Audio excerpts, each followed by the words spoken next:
So, ladies and gentlemen, join me in welcoming the 45th and 47th President of the United States, our Commander-in-Chief, Donald J. Trump.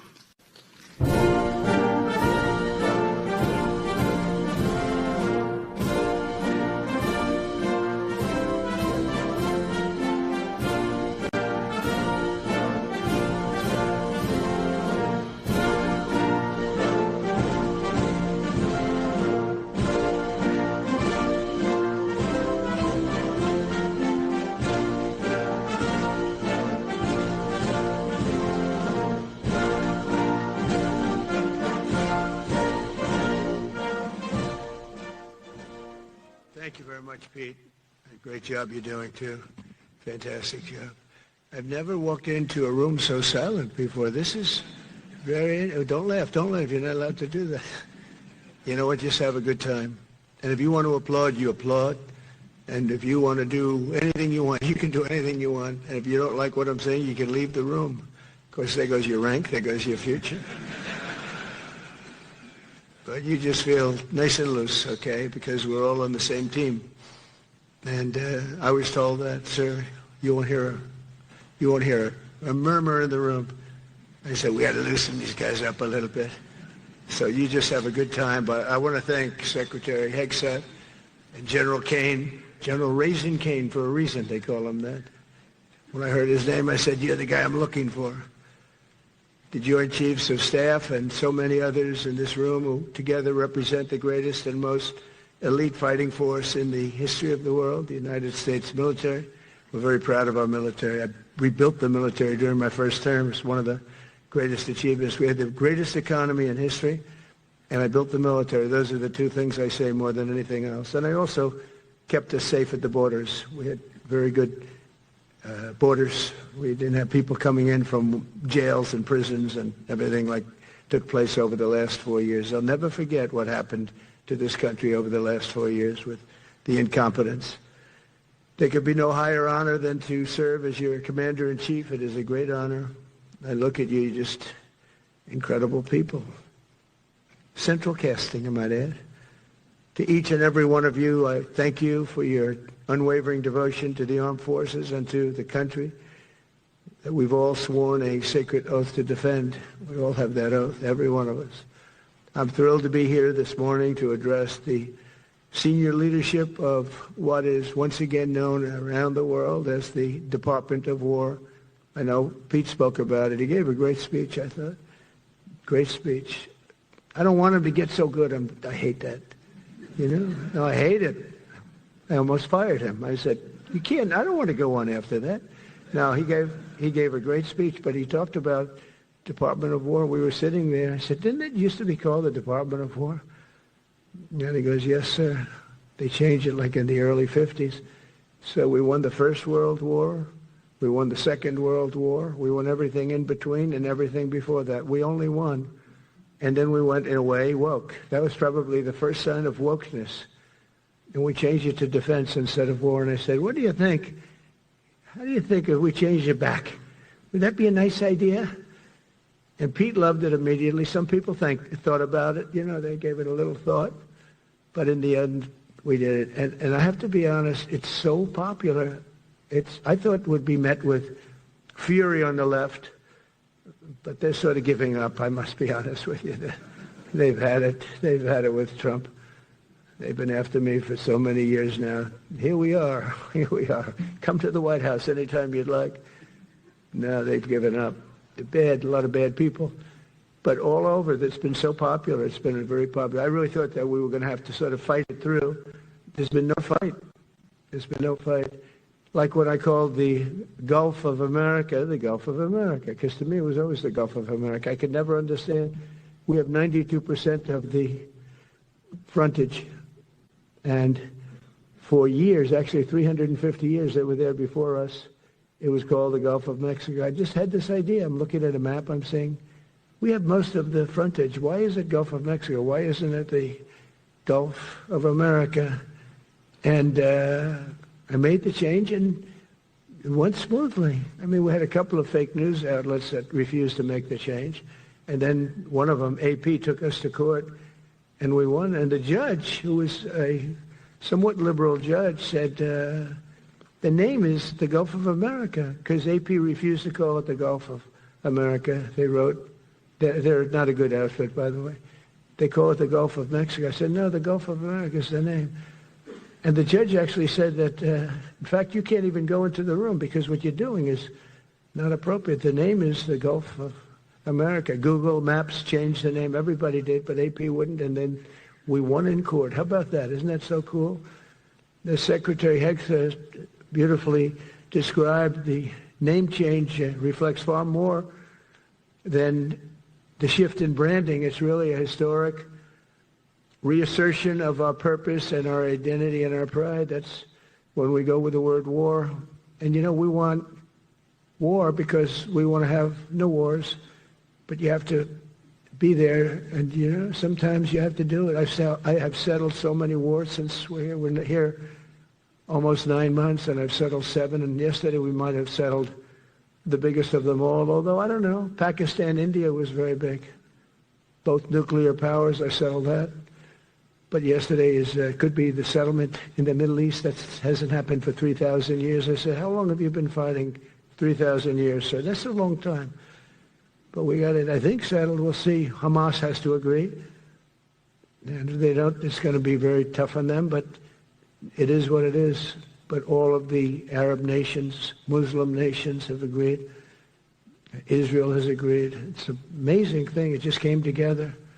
War is very strange, you know. You never know what's going to happen with war. The easiest one of them all is Putin. I said, number one, it's a war that would have never happened if I were president, if the election weren't rigged. If I were president, that war would have never happened. Not even a little chance. And it didn't happen for 4 years. But I knew Putin very well, and I thought that would be easy because I know him so well. Well, that one turned out to be the hardest of them all. We had some that were not settleable, and they all got settled. So if this works out, that we did yesterday with the Middle East, then that's more than a war. That's lots of wars. That's all combined. That's a lot of wars. Many of you were over there in many different capacities in many different countries. That's a big part of the earth. But if that works out, it would be 8+. I'm going to give myself 2 or 3 for that one. And then we just have the one to settle, and we have to settle it up with President Putin. And Zelensky, got to get them together and get it done. But the only way we can do that is through strength. I mean, if we were weak, they wouldn't even take my phone call. But we have extreme strength. We had the horror show in Afghanistan, which is really the reason I think that Putin went in. He saw that horror show by Biden and his team of incompetent people. And that showed, I think it gave him a path in. I wasn't there any longer. I watched that, and it was so horrible. I think it was the most embarrassing day in the history of our country. And now we're back. And that's it. We're not going to have any of that crap happen, I can tell you. That was terrible, so terrible. Together we're reawakening the warrior spirit, and this is a spirit that won and built this nation, and from the cavalry that tamed the Great Plains to the ferocious, unyielding power of Patton Bradley and the great General Douglas MacArthur. These are all great men.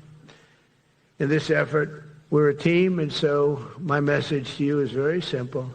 I am with you, I support you, and as president, I have your backs 100%. You'll never see me even waver a little bit. It's the way it is. And that includes our great police officers and firemen and all of these people that are doing so well. Together over the next few years, we're going to make our military stronger, tougher, faster, fiercer, and more powerful than it has ever been before. I rebuilt our nuclear, as you probably know, but we'll upgrade that also and just hope we never have to use it. We have to hope we never have to use it because the power of that is so incredible. I see things. I don't think they'd show it to you. I really wouldn't want them to show it to you. But when you see the result of what's left, you never want to use that. Never, never, ever. We were a little bit threatened by Russia recently, and I sent a submarine, nuclear submarine, the most lethal weapon ever made. Number one, you can't detect it. There's no way. We're 25 years ahead of Russia and China in submarines. Russia's actually second in submarines. China's third, but they're coming up. They're coming up. They're way lower in nuclear. They're coming up. They're way lower in nuclear too, but in 5 years they'll be equal. They're coming up. And you don't have to be that good with it. And that works for. I mentioned the word nuclear. I moved a submarine or two, I won't say about the two, over to the coast of Russia, just to be careful, because we can't let people throw around that word. I call it the N-word. There are two N-words, and you can't use either of them. You can't use either of them. And frankly, if it does get to use, we have more than anybody else. We have better, we have newer, but it's something we don't ever want to even have to think about. But when somebody mentions it, that submarine started immediately thereafter. And it's just lurking, but I'm sure we're not going to have to use it. But it's an amazing, it's undetectable, totally. Ours is, theirs isn't. Theirs are totally detectable. We can detect them easily. We go right to the spot. But we have genius apparatus that doesn't allow detection. It doesn't allow detection at all by anybody above water or below water. It's incredible. We're way ahead of everybody in that and other things. As a result of the exciting renewal of the spirit of our armed forces, and that's what it is. It's really reaching its spirit, unprecedented heights. Over the past 8 months, new enlistments, I'm so proud of this, have surged to record highs, the highest we've ever had. And we used to have recruiting shortages. If you remember, about a year and a half ago, I was at the beginning stage of a campaign, and things came out that you couldn't get people to join the armed forces. And by the way, the police also. Fire department. I always put the fire department in because they're great. They're great. And I got 95% of their vote, too. That helps. When you get 95% of their vote, you always have to mention them. But they're great. And they're brave in our inner cities, which we're going to be talking about, because it's a big part of war now. It's a big part of war. But the firemen go up in ladders, and you have people shooting at them while they're up in ladders. I don't even know if anybody heard that. And I said, don't talk about it much, but I think you have to. Our firemen are incredible. They're up in one of these ladders that goes way up to the sky, rescuing people, and you have animals shooting at them. Shooting bullets at firemen that are way up in death territory. You fall off that ladder, it's over. It's over. They don't even have to inspect you when you hit the ground. And you have people shooting bullets at them in some of these inner cities. We're not going to let that happen. So I always mention the firemen because that's actually a big problem we have. And they are unbelievable. Like you, they're unbelievable people. For the first time on record in 2025, the Navy, Air Force, and Space Force all met or surpassed their recruiting goals 3 months early. That never happened before. And the Army did even better. Congratulations, Army. They met everything. And these were the highest standards because we're making it larger. So these were much higher standards than you had 4 years ago, 3 years ago, during the sleepy Joe Biden era. And the Army did it 4 months early. And you remember, a year and a half ago, they said the big stories that we're way behind with the Army, Air Force, the Navy, the Marines. We're way behind, Coast Guard, and even Space Force. I love Space Force because that was my creation. You know, when you create something, I love it. And the people we put in there were good. I got that right. We put in great people initially, and we've really dominated. We really dominate in that sphere now. We're way behind China and Russia, and now we dominate. Space Force turned out to be a very important thing. I said from the beginning, you know, when Biden came into office, he wanted to terminate it. He said, and this thing called Space Force, so we could get rid of that. And he got hammered by the people in this room for even suggesting it, because it's very important, one of the most important. And as time goes by, it'll get more and more important. But we're now at 106% of our recruiting targets for the year, and that's the best in far more than a generation. And for the Marines, morale is so strong that the Marine Corps will meet its 2026 retention targets before the end of October, which never happens. And that's the earliest it's ever happened in the history of our country. And it makes you feel good, you know. I felt guilty. I'd go make a speech in front of never people like you. You are the leaders. But people, soldiers. And I felt embarrassed because there'd be stories about, you know, we couldn't fill up our Army, Navy, Air Force. We couldn't fill them up. And it was headlines. It was during Biden's 4 years. The auto pen. I call him the auto pen. It's, how would you like to have your thing signed by an auto pen? You know, when I have a general and I have to sign for a general because we have beautiful paper, the gorgeous paper, I said throw a little more gold on it. They deserve it. I want the A paper, not the D paper. We used to sign a piece of garbage. I said, this man's going to be a general, right? Yeah. I don't want to use this. I want to use the big, beautiful, firm paper.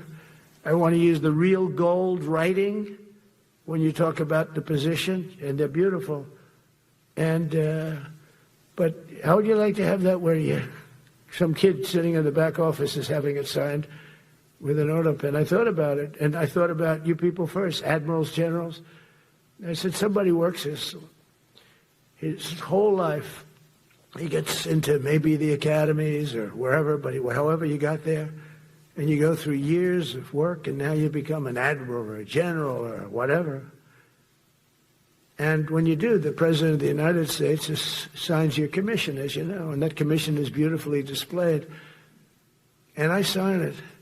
Actually, I love my signature. I really do. Everyone loves my signature.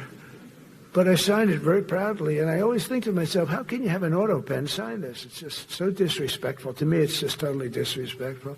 And it turned out that almost everything he did was signed by auto pen, except for when he gave his son, Hunter, pardon. He signed that one. And that's actually the worst signature I've ever seen. That was the bad. The auto pen looks much better. But as leaders, our commitment to every patriot who put on the uniform is to ensure that American military remains the most lethal and dominant on the planet, not merely for a few years, but for the decades, be so strong that no nation will dare challenge us, so powerful that no enemy will dare threaten us, and so capable that no adversary can even think about beating us. And we've had it recently. I had India and Pakistan were going at it, and I called them both. And in this case, I used trade. I'm not going to trade with you. Two nuclear nations, big nuclear. And no, you cannot do that. I said, yes, I can. You go into this freaking war that I'm hearing about. You know, actually, they just shot down 7 planes. 7 planes, it was starting. There's a lot of bad blood. And I said, you do this, there's not going to be any trade. And I stopped the war. It was raging for 4 days, but that was just the beginning. And we stopped it. It was a great thing. And the Prime Minister of Pakistan was here, along with the Field Marshal, who's a very important guy in Pakistan, and he was here 3 days ago.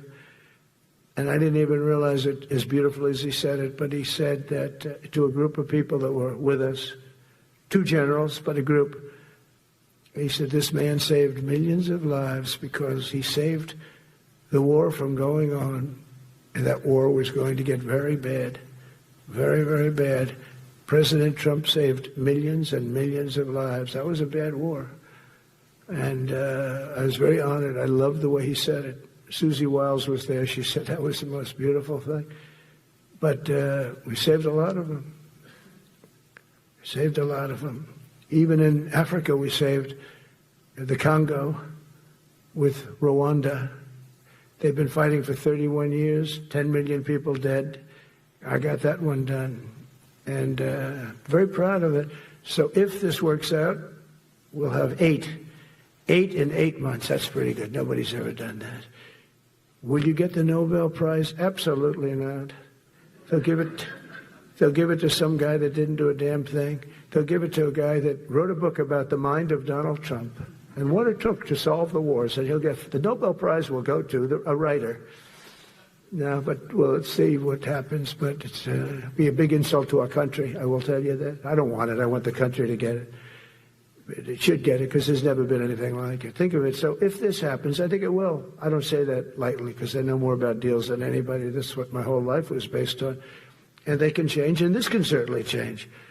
But we have just about everybody. We have one signature that we need, and that signature will pay in hell if they don't sign. I hope they sign for their own good and we create something really great. But to have done 8 of them is just like such an honor. And then we have Putin and Zelensky. The easiest one of them all. I said, that one I'll get done. I thought that was going to be first. The others were much harder, some of them. Azerbaijan this was going on for 36 years.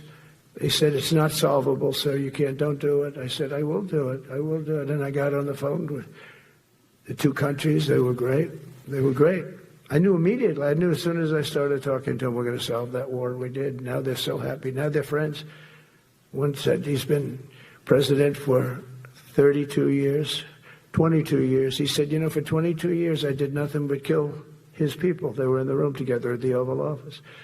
And they started off spread like this. They have the beautiful Resolute desk. And one was here, and one was here. You couldn't get further away. That's the furthest I've ever seen 2 people in front of me. And as the hour went by, they got closer, closer, closer. And at the end of the hour, we had it done. And they hugged and hugged and hugged. And I said, that's so nice, and you're going to remain friends. And I spoke to them, one of them the other day. He said, no, he's now my friend. But for 22 years, he's been the head of Azerbaijan for 22 years. And the other guy, great guy too, 7. And you know that war, that was a war that was not solvable. He said for 7 years. The other one said for 22 years. All I did was kill his people. That's all I've done. I said, well, we're going to put a stop to that. So we solved that. So it's a great thing. It's a great feeling. You're saving Kosovo and Serbia. You're saving so many lives doing this if you can do it. But our people deserve nothing less than the very best, and we're never going to let them down.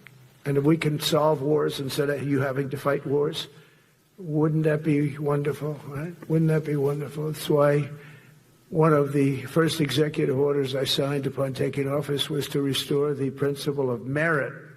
That's the most important word, other than the word tariff. I love tariffs. Most beautiful word. But I'm not allowed to say that anymore. I said tariff is my favorite word. I love the word tariff. We're becoming rich as hell. We have a big case in front of the Supreme Court, but I can't imagine. Because this is what other nations have done to us.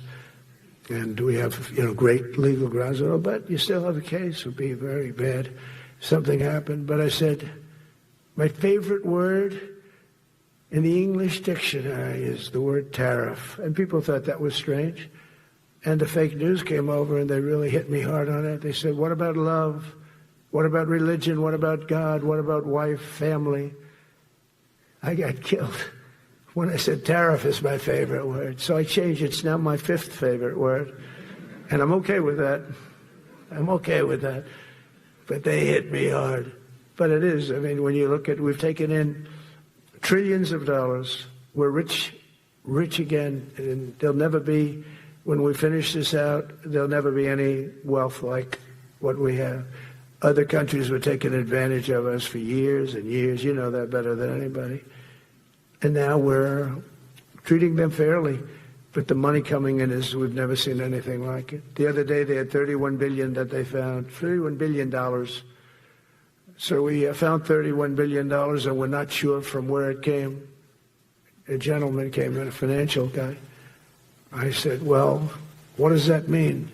He said, we don't know where it came. I said, check the tariff shelf. No, sir, the tariffs haven't started in that sector yet. I said, yes, they have. They started 7 weeks ago. Check it. Comes back 20 minutes later. Sir, you're right. It came from tariffs. $31 billion. That's enough to buy a lot of battleships, Admiral, to use an old term. I think we should maybe start thinking about battleships, by the way.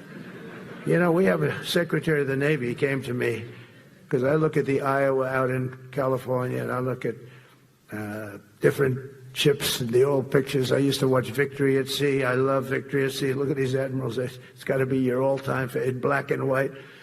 And I look at those ships. They came with the destroyers alongside of them, and man, nothing was going to stop. They were 20 deep, and they were in a straight line, and there was nothing going to stop them. And we actually talk about, you know, those ships. Some people would say, no, that's old technology. I don't know. I don't think it's old technology when you look at those guns.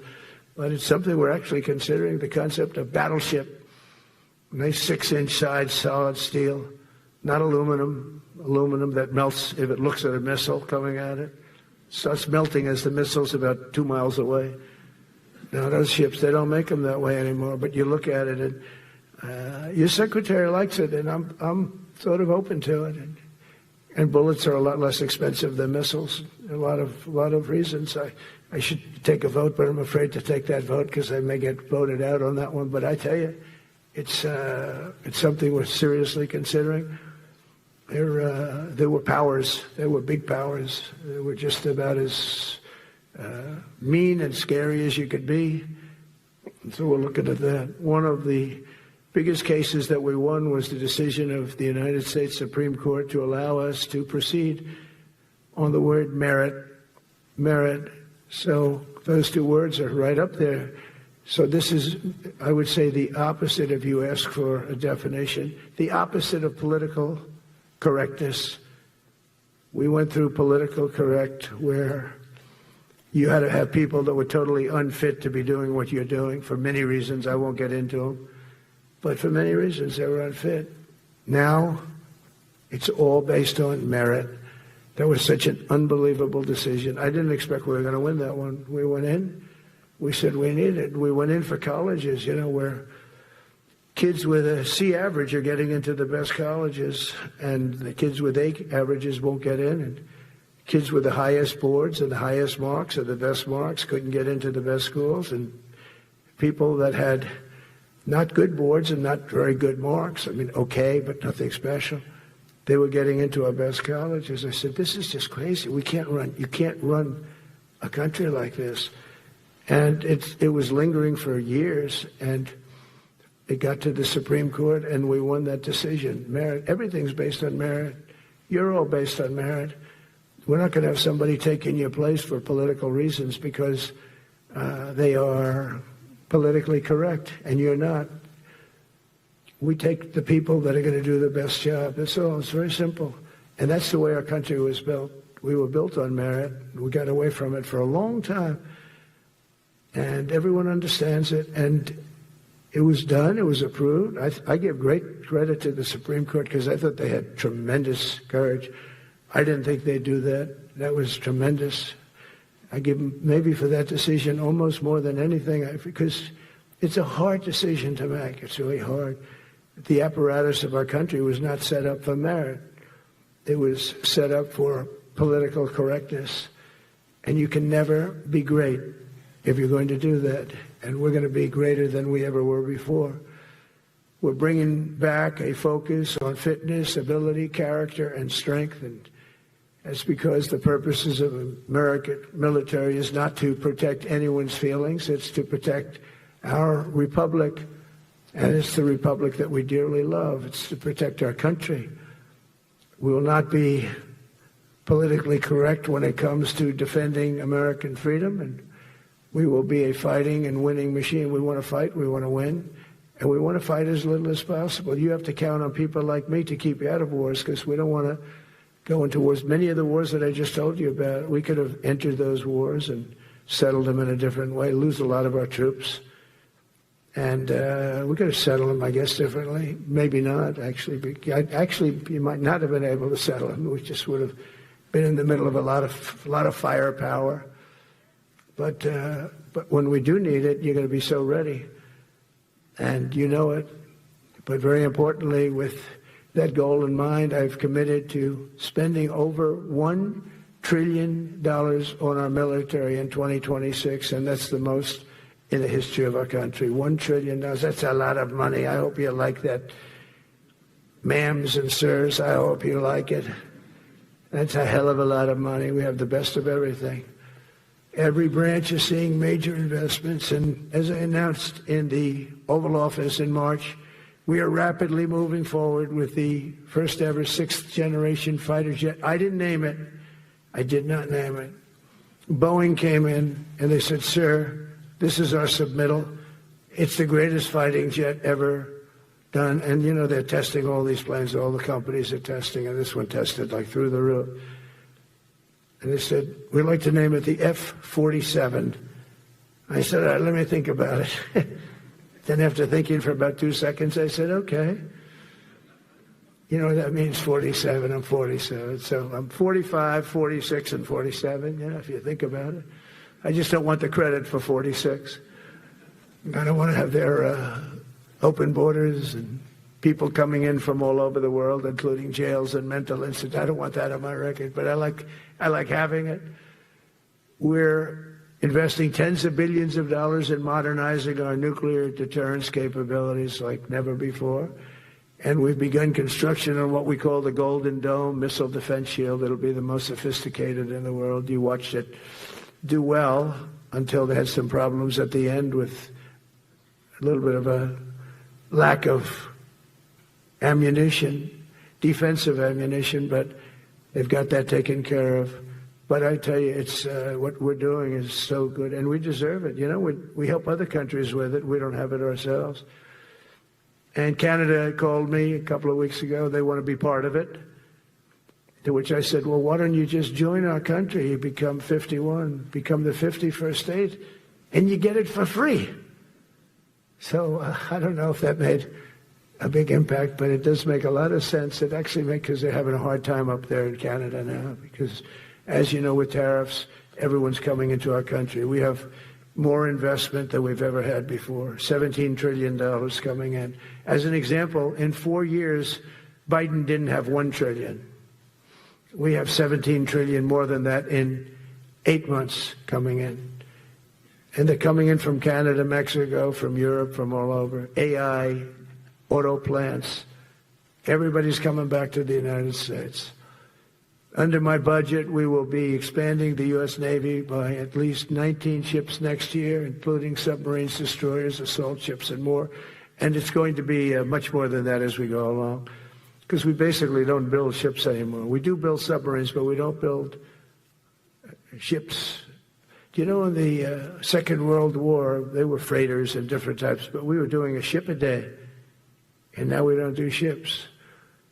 And I'm not a fan of some of the ships you do. I'm a very aesthetic person, and I don't like some of the ships you're doing aesthetically. They say, oh, it's stealth. I say, that's not stealth. An ugly ship is not necessary in order to say you're stealth. By the way, the B-2 bombers were incredible. That is stealth. They went into that. I was with General Kane and Pete were in the, we call it the war room, but we're watching them go in, and they were totally untouched. They were not seen. They were literally not seen. They dropped their bombs. They hit, every single one of them hit its target. It was total obliteration. CNN, when we came back, fake news CNN, oh, their camera just went off. Look, you know, their camera, every time I mention them, they turn the camera off because it's never good. They say, this is a problem. But I don't blame them. You're better off keeping it off. But they have some scammer reporter who started saying, without any knowledge, that he may not have hit the targets as well as they thought. It may not have been obliteration. He did hit the targets, and they got to give us a little credit, right? It was obliteration, it turned out. The Atomic Energy Commission said it was obliteration. They had, not only did they hit the target, they had these chutes. And think of this here. Way up in the sky, there was no moon. It was dead dark. You couldn't see a thing. You couldn't see them. But they had, I guess, a beam going right into these chutes. Every single one of those bombs went right down those chutes into a granite mountain. I think it's the last time they're going to build air chutes. They had these air chutes that were nice, beautiful. They were meant for us. But it was total obliteration. And now they give us credit for that. But these people were phenomenal. I tell you, for the Air Force people here, You can be very proud. That B-2, we just ordered a lot of new ones and updated ones, but I'd take the other ones. Let me tell you, they couldn't have worked any better. So they flew for 37 hours total, back and forth, no stops, no nothing. We had 52 tankers loading them up. And that's a job I wouldn't necessarily want too much, flying a tanker loaded up with hundreds of thousands of gallons of fuel. I don't know if I'd do that job. I asked the question, what happens if it gets hit? Sir, you don't want to know about that, right? I don't want to know about that. But those guys, they just hear us. They're incredible. I had them all to the Oval Office. We had the B-2 pilots and a lot of the people, even the people that took care of them, the maintenance people, just as important. We had them all to the White House, gave them a big party on the lawn, brought some of them into the Oval Office.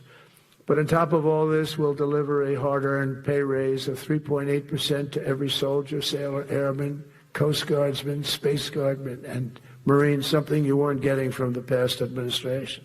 They did not do with respect. They're Democrats. They never do. Not only are we rebuilding our great strength, but for the first time in years, my administration is actually using that strength to defend the core and vital interests of America. And very simply, we are putting America first. And I have since I've been elected. I've always put America first. It's sort of simple, you know, when you think. My campaign was run on common sense, and we did great. We got the highest numbers. Districts, you know, they have it broken up, 2,500 versus 525. We won every swing state. We won the popular vote. We won everything. We won everything. You have to take a look at the map. It's almost entirely red, except there's a little blue line on each coast, and I think that's going to disappear too. We did really great, and part of it is because of our success with the military, the rebuilding of the military, the vote that I got from the military, and they were the vicious people, you know, that we have to fight, just like you have to fight vicious people.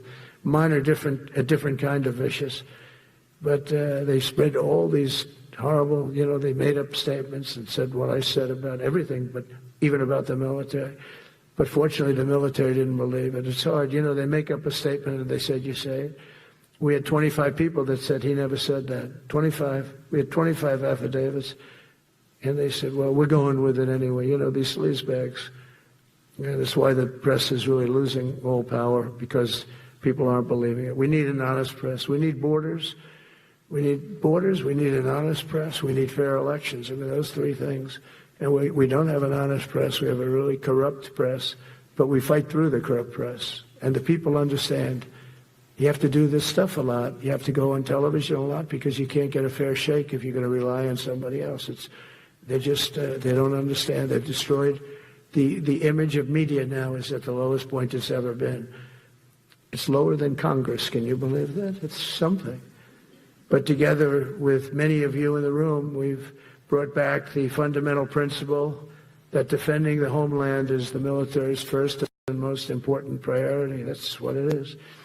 Only in recent decades did politicians somehow come to believe that our job is to police the far reaches of Kenya and Somalia, while America is under invasion from within. We're under invasion from within. No different than a foreign enemy, but more difficult in many ways because they don't wear uniforms. At least when they're wearing a uniform, you can take them out. These people don't have uniforms. But we are under invasion from within. We're stopping it very quickly. After spending trillions of dollars defending the borders of foreign countries, with your help, we're defending the borders of our country from now on. We're not going to let this happen. Biden let people come in from prisons, mental institutions, drug dealers, murderers. You know, we had 11,488 murderers allowed into our country by this guy who had no clue. He had no clue. He shouldn't have been there in the first place, but he had no clue. The people that ran the office, the White House, were people that surrounded him, radical left lunatics that are brilliant people, and they allowed people from all over the world, from the Congo. They opened up prisons in the Congo. They came into our country totally unmatched, unvetted, unchecked. And from all over South America, not just South America. You know, you think South America, no, but from all over. A lot came in from Venezuela. Venezuela emptied its prison population into our country. That's why they have Tren de Aragua, one of the worst gangs ever. But we took care of them. We took good, strong care of them. And I just want to thank the National Guard in Washington, D.C. It's embarrassing to say this. Now I can say it because we solved it. But Washington, D.C. was the most unsafe, most dangerous city in the United States of America. And to a large extent, beyond. And beyond that, you go to Afghanistan, they didn't have anything like that. You go to countries that you would think there's problems, they didn't have that. And now Washington, D.C., after 12 days of serious, serious intensity, we took out 1,700 career criminals. If you have 5 career criminals, they can make your numbers look very bad because they'll commit many crimes a day. But we took out 1,700, and they took them out. There was no doubt who the boss was. They did an unbelievable job. Then they started even cleaning. I said, I don't want them doing that, sir. They were cleaning it up. I drove through it 2 days ago. It was beautiful. People are walking down the street holding hands, man and wife, coming from Iowa. They're not worried about being shot. Washington, D.C. is now a safe city. In fact, I went out to dinner with my crew. I haven't done that. In theory, I wouldn't do it. And I felt totally safe. And nobody's been attacked. Nobody's been hurt. Washington, D.C. went from our most unsafe city to just about our safest city in a period of a month. We had it under control in 12 days, but give us another 15, 16 days. It's perfect. And people other than politicians that look bad, they think, you know, the Democrats run most of the cities that are in bad shape. We have many cities in great shape, too, by the way. I want you to know that. But it seems that the ones that are run by the radical left Democrats, what they've done to San Francisco, Chicago, New York, Los Angeles, they're very unsafe places. And we're going to straighten them out one by one. And this is going to be a major part for some of the people in this room. That's a war, too. It's a war from within. Controlling the physical territory of our border is essential to national security. We can't let these people in. You know, we had no people enter in the last 4 months. 0. Even I can't believe that. You know, we had millions coming in, pouring in. 25 million all told. And of those 25 million, many of them should never be in our country. They would take their worst people and their people from prisons and jail, and they'd put them in a caravan and they'd walk up. CNN was interviewing one person. Oh, why are you coming? I want freedom. Good. Were you in jail? Yes. For what? Murder. I said, you were in for, you had to see this anchor, a young woman. She's like, I couldn't believe. She'll probably lose her job. But because the left doesn't want to hear that. But we're running it based on common sense and based on love of our country. But I want to salute every service member who has helped us carry out this critical mission. It's really a very important mission. And I told Pete, we should use some of these dangerous cities as training grounds for our military, National Guard, but military. Because we're going into Chicago very soon. That's a big city with an incompetent governor, stupid. They threw him out of his family business. He was so stupid. I know the family. He becomes governor. He's got money. Not money that he made, but he ran for governor, he won, and now he criticizes us all the time. And last week they had 11 people murdered, 44 people shot. The week before that they had 5 people murdered, 28 people shot. Every weekend they lose 5, 6. If they lose 5, they're considering it a great week. They shouldn't lose any.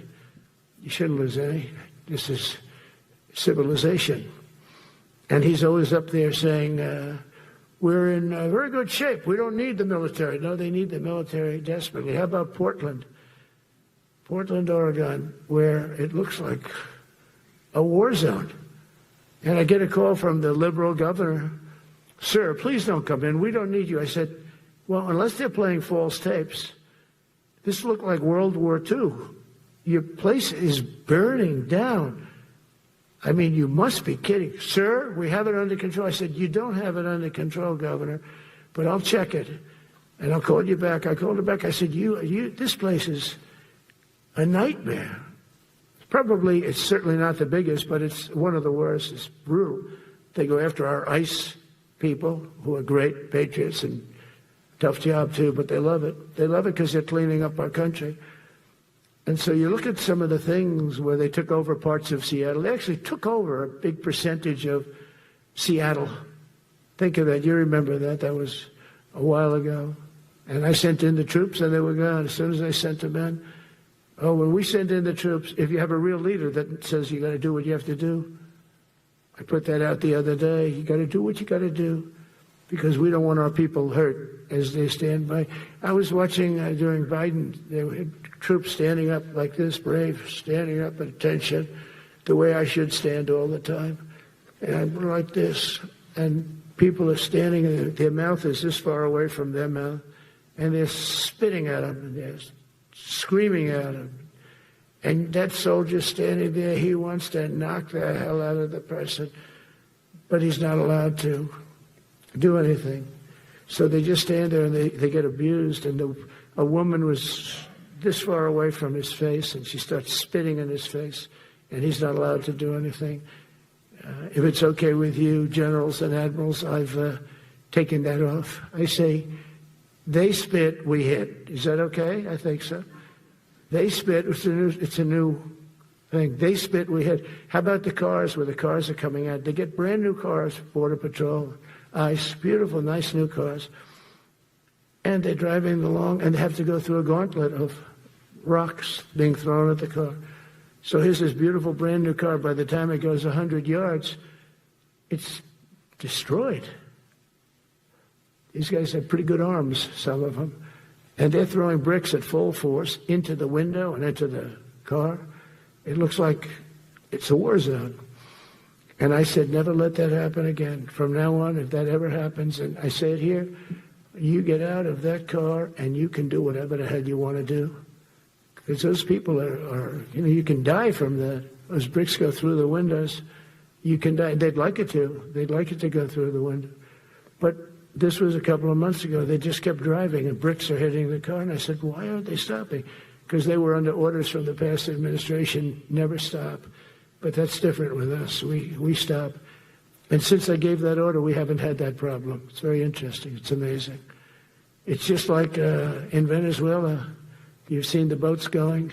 We can't find any more boats. They're carrying drugs, massive. Every boat kills about 25,000 people. That's what they have. They had fentanyl mostly and a lot of other drugs.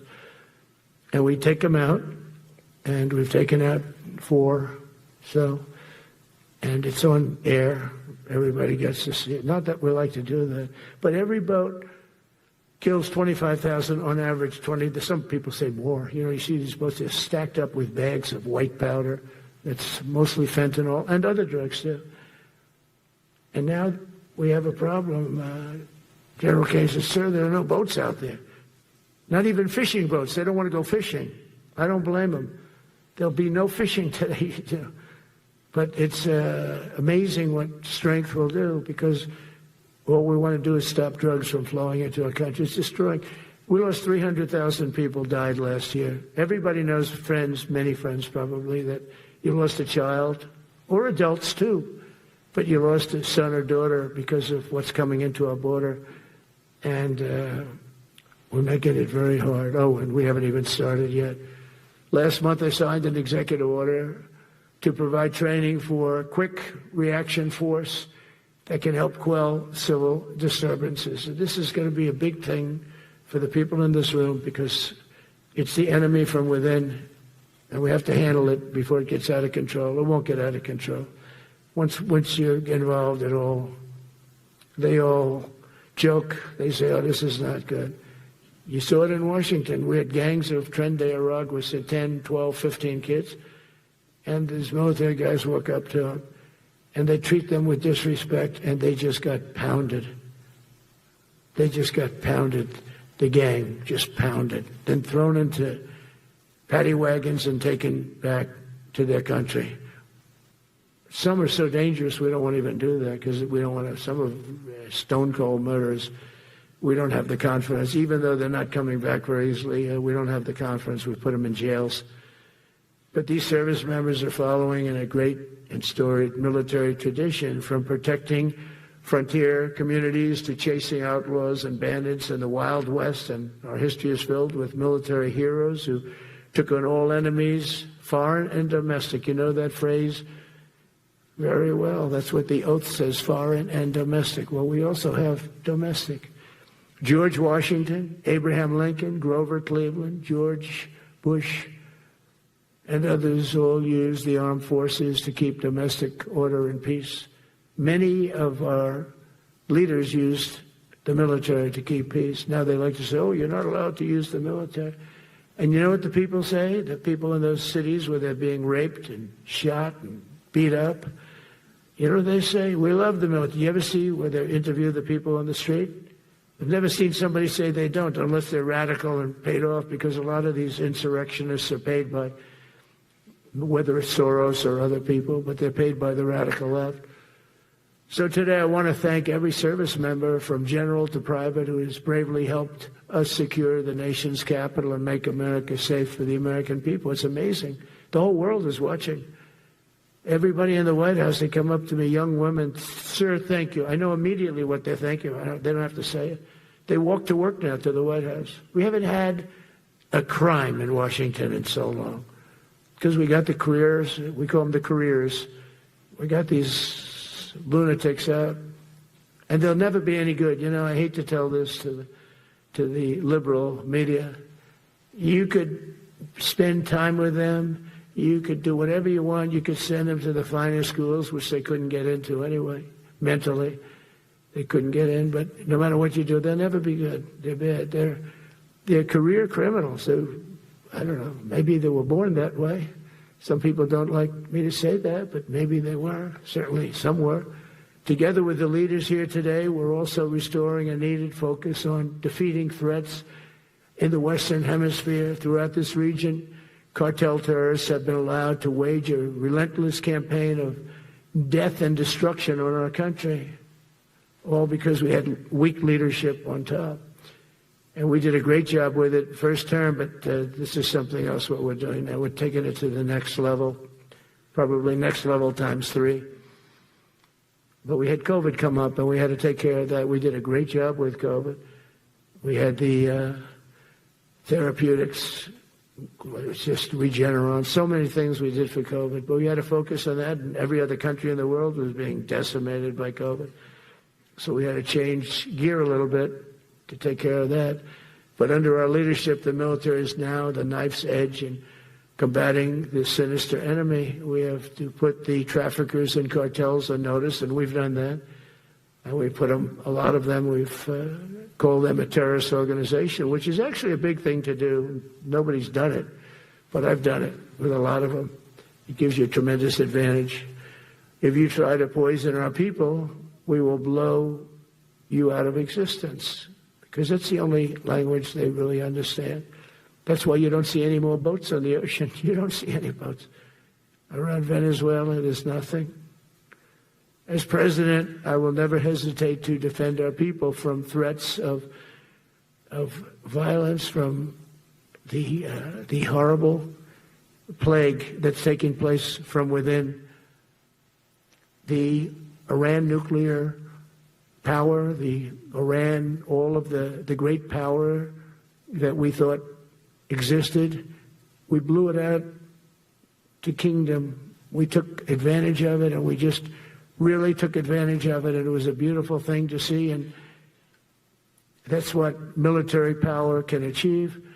That's why I chose Raising Cane. He's fantastic, by the way. I hope you all agree. If anybody disagrees, could I please have your hand? Who disappears at Raising Cane is no good? Just raise your hand. I don't see any hands raised. All right. That means you're okay. That means that he's okay now, but I saw his results. You know, he took out ISIS. I was told it was going to take 4 years. It took 4 weeks. I went to see him, and he took him out in 4 weeks, knocked him out, knocked him to hell. And I was told by military people it was going to take 4 to 5 years to do it. And I don't even know if we'll have it then, sir. These were the Washington generals. I call them the television generals. But Raising Cane did it in 4 weeks, took out 100% of the ISIS caliphate. As a result of these actions and many others since my inauguration, we're witnessing the triumphant return of peace through strength. We have great peace through strength. America is respected again as a country. We were not respected with Biden. They looked at him falling downstairs every day. Every day the guy's falling downstairs. He said, it's not our president. We can't have it.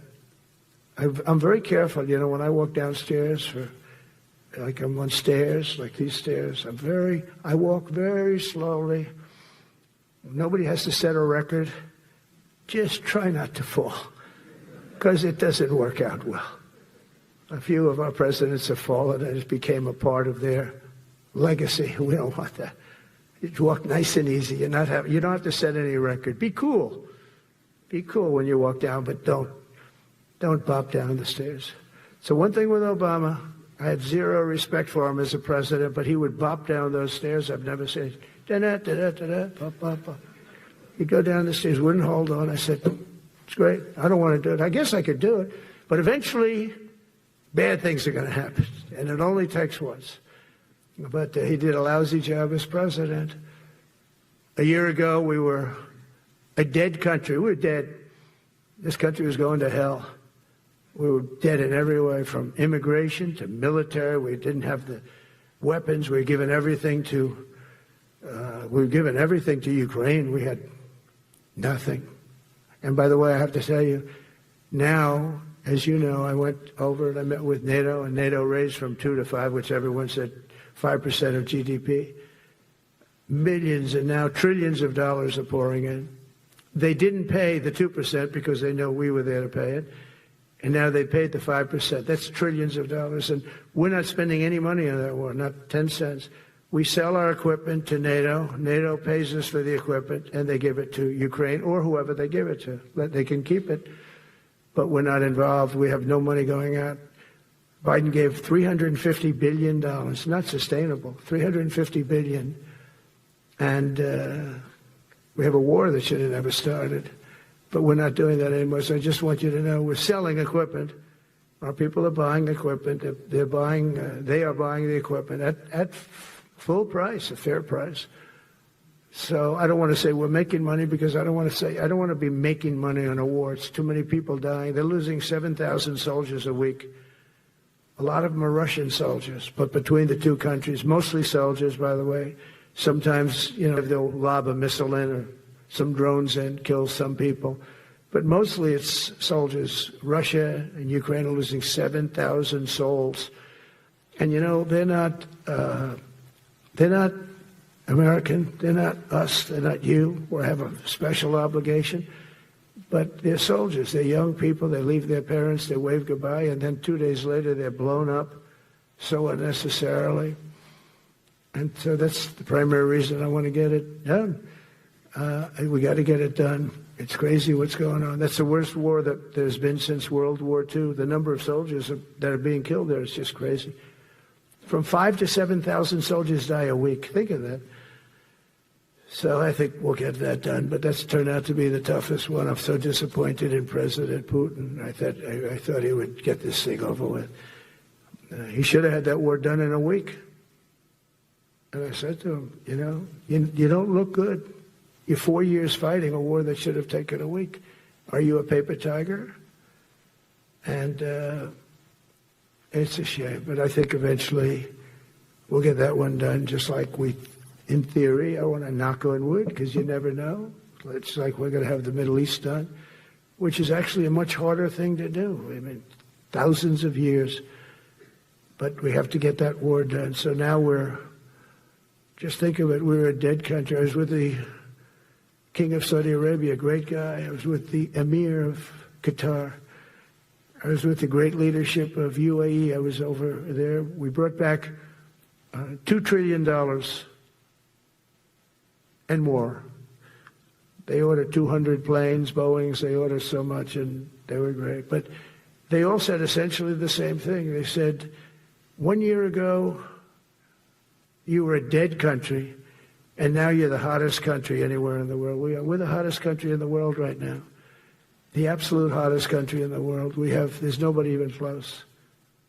Putin said that to me. We met in Alaska, had a good meeting. Then he went back and started sending drones into Kiev. I thought we had a good meeting. But it's one of those things. But we were a dead country a year ago. And now we're the hottest country anywhere in the world. Think of that. Good meeting. But it's one of those things. But we were a dead country a year ago. And now we're the hottest country anywhere in the world. Think of that. You could be proud of that. And you must have felt like hell when you have a wife or a husband at home and you used to read the numbers that we can't get people to join the Army, Navy, Air Force, Marines, Coast Guard. You must have felt like, I have a job that nobody wants. That doesn't feel good. Well, now you have a job that is brimming over with people wanting it. They want it. And you're able to get a much higher quality because now you have your choice. You want so many. And we're going to have many, many people that aren't going to be able to join because of the fact that we don't need them at this moment. But think of it, what a difference that is from, I could just imagine 2 years ago, you're reading front page articles in the New York Times, of course, and Wall Street Journal. They always give us unfair stories. But they played it so big. They were playing it so big. Nobody wants to join the Army, the Marines, the Air Force. They don't want to join. They don't want to join the Coast Guard at all. Nobody wants to join. Nobody wants to join our police forces. Our police forces also. It's almost went hand in hand. And I used to say, boy, I'm speaking in front of the military today, and it's embarrassing because I'm speaking in front of people who have a job that other people don't want, but now you have a job that everybody wants. So I think that has to make you feel good. It's one of the reasons I love being here today because I wanted to say that. I have to say that. Everybody wants to be in the Army, the Navy, the Air Force, the Marines. If you think the Coast Guard and Space Force, our beautiful Space Force, it's a whole different world. And now they're signing up, by the way, seriously big numbers for the police.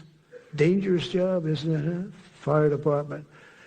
But that's the paving the way for progress once thought almost impossible. I mean, a year ago, you wouldn't have thought that was possible. A year ago, they were talking about making the military smaller because they can't get the people to join. We're thinking about making it larger because we have so many people. And it's nice to be able to cut people because of merit that aren't really qualified for any reason, a physical reason, a mental reason. You don't have to take them anymore because you have the pick of the litter. And they all want to be with you. They all want your job. They want to be with you. They want to work with you. They'll even take your job, Got to be a little bit sharp. You got to watch it. But everybody wants to be doing what you're doing now. What a difference when I speak to you, and I can say that as opposed to a couple of years ago when I was talking to rooms where they were desperate to get people and they couldn't get them. What a difference a presidential election can make. That's all it is. It's just a presidential election. Yesterday at the White House, we put forward a plan for peace in Gaza. We announced it, and we're going to create something that was my idea, but unfortunately I got drafted. It's going to be called the Board of Peace, and it's going to reign over that territory, and we're going to get that done. And they asked if I'd be the chairman of the Board of Peace. I wasn't counting on that. I had the idea for the Board of Peace, but I said yes, and I guess because of that, every leader, everybody wants to be on the Board of Peace, and we're going to watch over that very volatile part of the world and keep it non-volatile, so you don't have to get involved. We want to save you for other things or save you for nothing from that standpoint. We don't want you fighting wars, but if you have to, you're the most lethal fighting force in the world. And I would say that even 2-3 years ago, but now I say it with great enthusiasm. It's so true. And we're striving tirelessly to end the terrible war in Ukraine.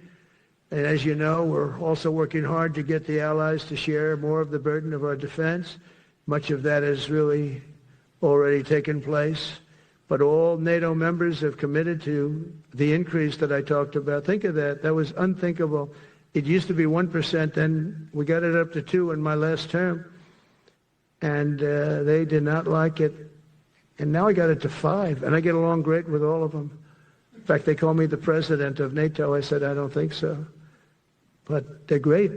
They're great people, and they're spending a lot of money, and a lot of money that they should have been spending in the past. But I think Putin was a wake-up call for them, really.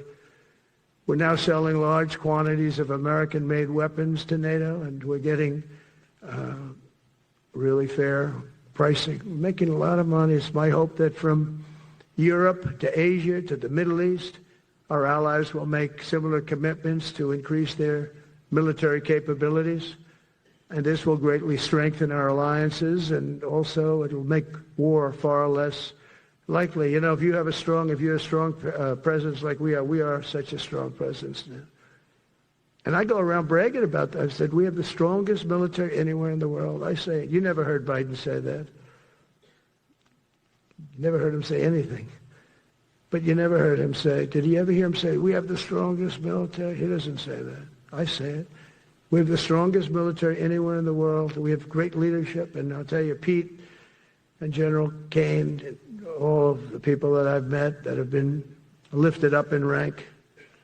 And we got many of them out of here, too. I'll be honest with you. Didn't like doing it, but we got many of you out of here because we weren't satisfied. We know everything about everybody. It'll also help the United States rapidly rebuild our defense industrial base. Each of you can play an important part in getting allies to do their part. So to that end, Secretary Hegseth will soon be announcing major reforms to streamline military acquisitions and expedite foreign military sales. We have tremendous numbers of countries that want to buy our equipment, and, you know, in many cases it takes too long. They're backlogged. We're backlogged on all the equipment, which is something that's new to us a little bit. And I told those companies, you better get your ass going, because we're selling you a lot of equipment. We're getting countries to buy your equipment. You got to produce the equipment. Some of the countries, I'm not going to mention, but some of the countries are buying a lot. And that's a good thing. They're on our side 95%. I'll never say 100% because it can always turn, right? You know about that. But they're on our side. The problem is we have to get the companies that make this equipment. And we make the best equipment in the world, but they got to make it faster. We have orders for the F-35. We have orders for everything. The new F-47. We have orders for everything. They got to make it faster. A lot faster. Ammunition they have to make faster. In the coming months, we'll be making even more historic announcements to fully embrace the identity of the Department of War. I love the name. I think it's so great. I think it stops wars. The Department of War is going to stop wars. If we are as ruthless and relentless as our enemies, the United States Armed Forces will be totally unmatched in the future. We have a group of enemies that are very ruthless and very smart, but they can't match us. They can't match us. They don't even come close to matching us. Again, you know, it's very important for me to say we are the greatest military in the world, but we make the best equipment in the world. I watched our anti-missile missiles. I watched our Patriots just knock things out like a needle, hitting another needle on the stage. There's a needle up there, and you send another needle up, and it hits it every time. During the war, we went 14 for 14. We had 14, this is with Iran, we had 14 missiles coming at us. All 14 were knocked out of the sky, every one of them. We make the best equipment. From Sparta to Rome, to the British Empire, to the United States of America, history has shown that military supremacy has never been simply a matter of money or manpower. At the end of the day, it is the culture, spirit of our military that truly sets us apart from any other nation. Our ultimate strength will always come from the fierce people, and those brilliant people with such pride and the unbending will and the traditions of excellence that have made us the most unstoppable force ever to walk the face of the earth. And that's what we are. Remember, we never want to use it, but we have the most powerful nuclear capability, and I call it nuclear deterrent of any other country. Nobody close. The men and women in this room inherit the legacy built and won by Washington and Jackson, Grant and Pershing, Eisenhower and Patton, Nimitz and LeMay. We carry forward the majestic military heritage passed down from father to son, soldier to soldier, and one generation of warriors to the next. You are warriors, you know that, right? You're great warriors, or you wouldn't be in this room. You're the best of the best.